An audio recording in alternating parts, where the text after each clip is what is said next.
Friends, லுலுவில் வந்தீங்கன்னா ஒமான்டில் sim எடுத்தீங்கன்னா இங்கே வெளியில் வந்தீங்கன்னா உள்ளே போக தேவையில்லை, டேரெக்டாக இங்கேயே சிம் எடுக்கலாம். இங்கே பாருங்கள். ஆனால் இங்கே அரபிக்கில் இருக்குது, இங்கிலீஷில் இருக்குது, பங்களாவில் இருக்குது. எங்கடா இந்தியா லாங்குவேஜ் எங்கடா? இந்தியாவுக்கு லாங்குவேஜே இல்லைன்றனால லாங்குவேஜே போடலையே வேணுங்க.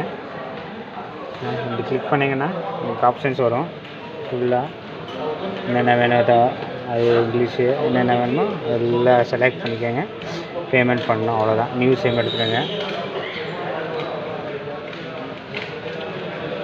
இது தெரியுதா? இங்கே பேமெண்ட் இங்கே பண்ணுறது, பாஸ்போர்ட் காப்பி, ஸ்கேன், இந்த மாதிரி ஆப்ஷன் வரும். நியூ சிம் வேணும்னா நல்ல பேமெண்ட் எடுத்துகிட்டு 9 ரியாலுக்கு ஆஃபர் இருக்குது. 9 ரியாலுக்கு ஆஃபர் எடுத்துக்கோங்க, அவ்வளோதான். செம்மையாக இருக்கா? யாருக்கு வேணுன்னா யூஸ் பண்ணிக்கோங்க. லுலு வந்தீங்கன்னா உங்களுக்கு கிடைக்கும்.